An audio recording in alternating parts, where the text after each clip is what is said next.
SouthCoast Swish. You are either all the way in or you are all the way out. And there is no in between. Like, it's the South got something to say. That's all I got to say.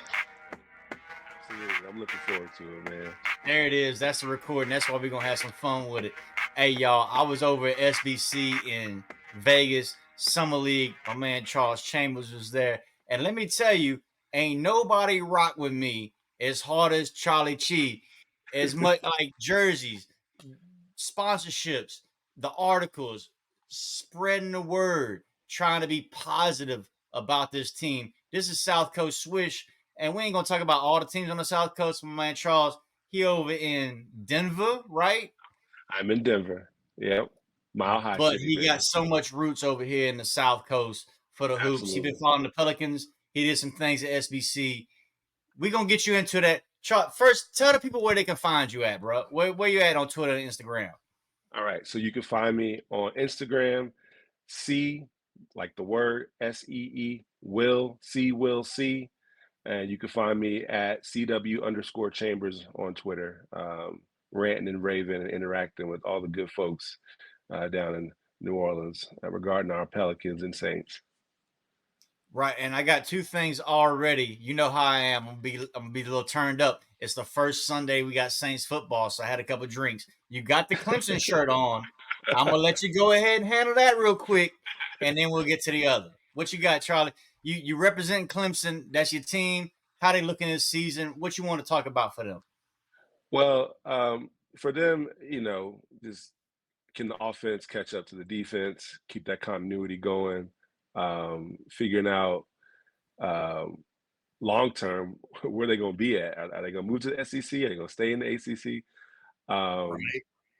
Love my boys, though. I'm glad we got Brian Brzee. Hopefully, he could just stay healthy, help them Saints out. But I love Clemson, man. It's a true story of really coming from out of nowhere. Obviously, the history and the tradition was always there, but when I was in school, man, six wins was great. And what they've done, I want to see the Pelicans do something like that. Turn it around and go all the way to the top. But I love my Tigers. No offense to the LSU fans out there. This is the orange that I was given. These are the Tigers that I was blessed with, and I love them. And uh, it's been good following them for all these years. Right, and they had a few players out there at Summer League, but you was doing same as me, SBC program. You was really one of the people shining on the scouting and CBA. I was over in the media. You were doing your thing. What'd you just pick up from Summer League, and what do you maybe appreciate that goes into the job that you didn't understand was part of the job until you went and was part of that program? Is there anything like that? Well, I think for me, just obviously when SBC we had the different quote unquote majors, and you really have to have a good understanding across the spectrum, right? When we did our practicum, you had to have pulled from. So for those that don't know about SBC, obviously you go and you're trying to connect in the basketball world, but they give you a And that's the curriculum, big if you thing. will. I hate to cut you Absolutely. off, but SBC Absolutely. is networking. Go in there, get the job done, do the work. If you want to pay extra for them parties, you're paying for the wrong thing. You need to go in there and do the work like you did. Like you did. Absolutely. Charles doing in there and did that shit, people. Let me tell you, he got recognition. You got to go in. Obviously, it's to network, but what struck me was, I came in thinking, all right, salary cap, salary cap, salary cap, and I came out thinking, all right, I need to brush up on my analytics. I need to really dive into the scouting and the video, as well as the media piece. Being able to have a little bit of knowledge in all of those areas, it's definitely a cross-functional um, knowledge base that you need to have. You can't just be single track with your mind. You can have a single focus that you want to hone in on, but you being in the media, Dodson, you understand. I got to understand the salary cap. This is the Bible that governs the relationship. I got to understand how to break down film. I got to understand how to be able to communicate the analytics and the information and how whatever platform or media that I'm attempting to operate in. So that's what I came out. I was all about, salary cap, salary cap. But now that I had that opportunity, um, my first actual opportunity is going to be doing some scouting. So I'm excited to hone in on that, and I'm excited to learn more about the different things behind the game that maybe I just overlooked or didn't pay a whole lot of attention to. Right. And we both did different separate tracks. I was more media. You have to learn the analytics and the scouting so you know how to sell a player, sell a trajectory, tell a path. We're both Pelicans fans, I do believe. There Absolutely, was a team that traded for James Harden. You have to be able to sell that absolutely, pathway, and a lot of it from the media and broadcasting. We notice it with Antonio Daniels. He gets in, does interviews with players, and learns how to express what they're trying to do. And if you miss that connection, whether you're trying to go to scouting and analytics to broadcasting, you're not going to be the best broadcaster. And if you're trying to absolutely. be a broadcaster, trying to go the other way, you might miss some of the notes. That was what I picked up most from SBC is it all connects. There's a way to Absolutely. sell it this way and there's a way to sell it that way, but you really need the work in the middle. And that's where you did a lot of work in the middle. You look at Kassan Waller, you look at some people, you know what I'm saying? You did some things. Don't discount yourself. You was out there with some of the best scouting reports that we had at SBC doing the media, that sort of thing. So to go with that, how did you approach scouting in a way that you did that lets you shine out there, which you were one of the top performers in the whole program. There's 125 people and there's only 15 of us that got sponsored and did certain things. You was one of them people. Tell us about that program and how you just gotta come into this program ready to work. And you did that. I mean, so obviously the networking is big, but asking questions and don't be afraid to be uncomfortable. It's basketball. It's our passion. We were all there because we love the game. Basketball has been intertwined with my life story since I was 4 or 5 years old.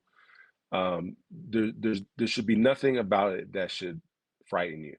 And I walked into it knowing, okay, I'm way behind on the eight ball when it comes to looking at the game and being able to explain to somebody who wasn't there what a certain player did or how they look or how they project. That is a weakness of mine.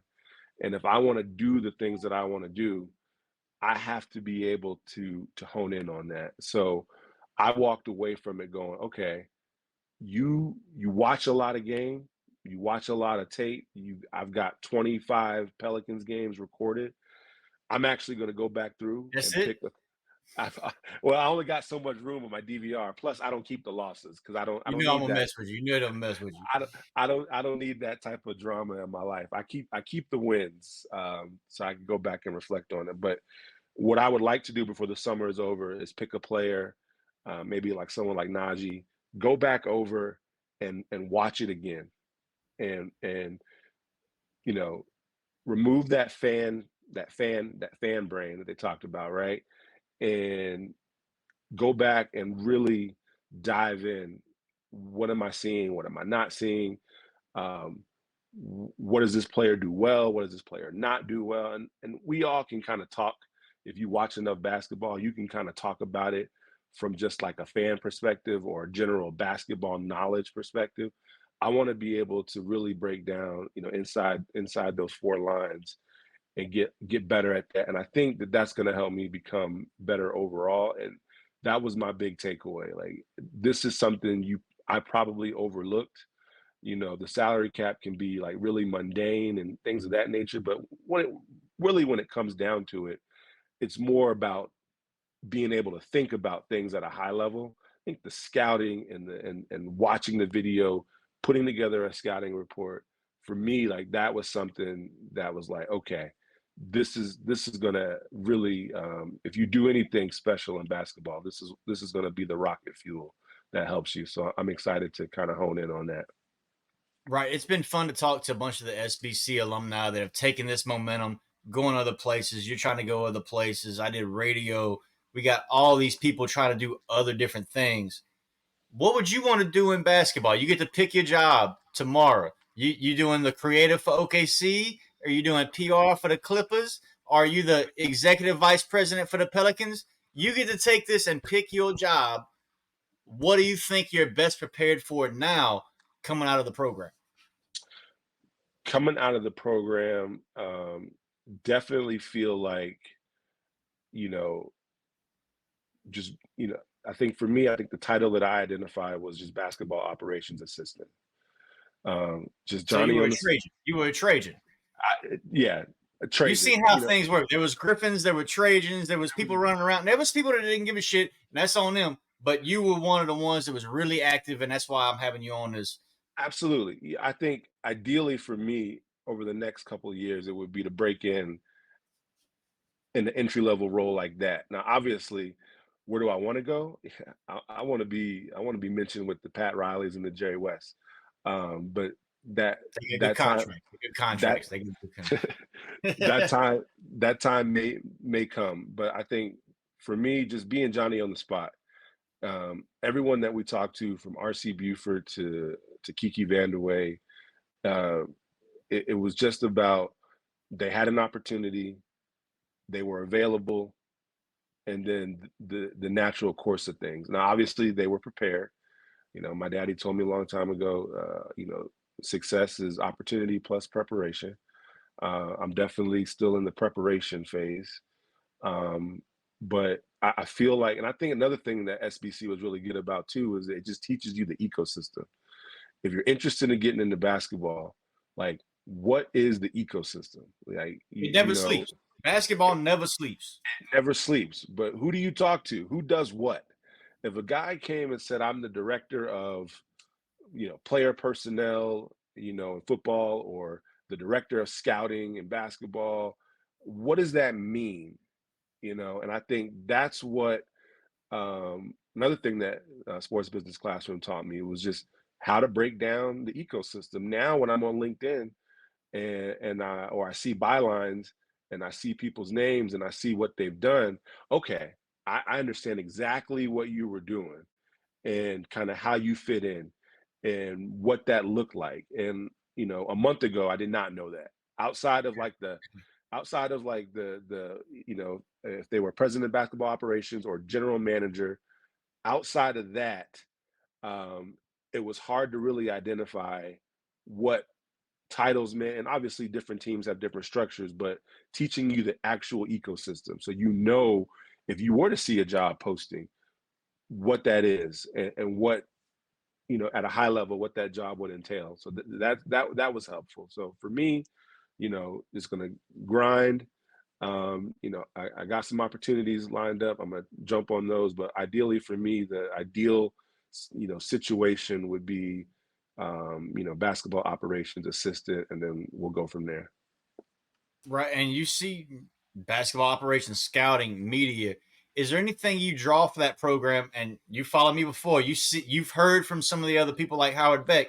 Is there anything that you appreciate more or see that is part of the job that most fans don't see it and they want to attack you for it, but it's like you really have to do this if you want to be that, so to speak. Like you got to share secrets, but you also have to keep secrets. The media, you've seen how it was this week, Yeah. and it only stays in this room, that sort of thing. There's a lot of things that these, not to go with Pelicans fans, but the food, the jerseys, the things they want it all. But you've seen this week that it has to come out in a certain way. Do you now have a maybe a greater appreciation for the patience that it requires, both not on the fans' part, so you're a smarter fan, but Yeah. also from the media's part, so you stay in the media. Some of these I, fans just get a little too riled up too easily. and if I'm being fully transparent, I was one of those fans, and I still am I to a didn't want to call degree. you out on it. It's You've been totally one of my okay. people. You've been one of my people, so I was gonna leave it be. It's totally okay. I think, having a little bit of self-awareness, nothing wrong with that. These are brilliant people. Let's just call a spade, right? obviously, dumb things have happened in the history of sports, and it happens all the time for various reasons. But by and large, you're dealing with the best of the best. And any harebrained scheme that we've talked about in a chat or on a space or posted on a message board, I can guarantee you, if it had any kind of credence, it's probably been discussed. But you're dealing with an ecosystem. It's 30 teams, right? You can't just go out and make whatever move you want to make. And there's also things that we're not aware of, structurally, salary cap issues. If I want to do X, Y, and Z in 2 years, I can't do A, B, C right now. You're also dealing with, the human element. And I think that was more driven home to me, right? There are some players that have it, whatever it is, and there are some players that don't have it. And if you've never looked at a scouting report, I mean, you look at a box score, but if you never looked at a scouting report, if you don't have mountains of intel that tell you, hey, this player, for whatever reason, is not going to benefit your program the way that you think he will, or maybe this player has something that you think will benefit your program. Like there's a lot that goes into that. Yeah, So I I learned have a lot about scouting this week, absolutely SBC week, and how much goes into just the intel, background and learn who the player is. It don't matter if they absolutely. can set a pick and roll. It doesn't. You got to get to the background on who the actual person is, and that's where I think I've done well in the media. Is they're not players, they're not personalities, they're not betting commodities. They're humans. Humans, yeah. And then Scouting, you have to get to the human element, and that's a David Griffin thing. I Good and human element. It actually matters. People they might joke about it, but you learn it matters. it does matter. And again, with the scouting, the big thing was, intel is key, right? There are things that seem obvious that aren't so obvious. I know, we know from working in the real world, there's there's really good, there's the middle 50, and there's the bottom 25%, right? And it's the same in anything, same in basketball. So you looking at a guy thinking, oh my goodness, this player is a no-brainer. But meanwhile, the team that actually knows, the teams, I mean, look at, no offense to Christian Wood, but why is he sitting on the free agency right now Because he and no burnt one's 8 picked up bridges on him? in 4 years. You know, exactly, exactly. And people call David Griffin, all kind of names, for the dude. I mean, the dude went off his last 3 weeks as a Pelican, and it didn't occur to anybody that a team losing their all-world power forward couldn't take a flyer on a guy who legitimately went off. Like, there had to be something, and now here we are, what, 4 or 5 years later, and a guy that should be making 20-25 million a year can't get a minimum deal. And to me, like, I don't know what the intel is, but there's something out there, you know what I mean? And I think um, that's something that SBC helped me kind of realize. So be a little bit more. Charles is gonna be a little bit more straight laced. And yes, I just referred to myself in the third person. I apologize. I'm gonna be a No, little no, bit don't more. apologize for that. You good, baby. I'm gonna be a little bit Dodson do more. Dodson, Charles do Charles. You know that's how it is. Charles do And Charles. Christian gonna try and do Christian, but that's why he looking at a minimum deal. Yeah, I'm gonna try to be a little bit more reined in, and addressing things, and not be like I said, get rid of some of that fan brain, and be more, not realistic, but just pragmatic in terms of talking about these things. And I think for me, I love this community. And I want it to continue to grow. I think the Pelicans itself has one of the best fan bases, one of the most engaged, active fan bases, and I just want to continue to be a part of that in a meaningful way. Right, and that's where I was going to end this. We almost at 20 minutes. We trying to do SouthCoast Swish, kind of like a quarter in basketball or a half. What's Sure. your origin story in basketball? Do you have a favorite moment where you're like, oh, I love this game? Whether it be in the parking lot or the park and you shooting hoops, or you walk into the Superdome in '96 and you see Jordan playing preseason. What is the I'm Charles, but this my game. Do you have a moment like that? Uh, it so I think the best way for me to kind of describe it, my father was in the Navy. He served So you travel 20, around a bit.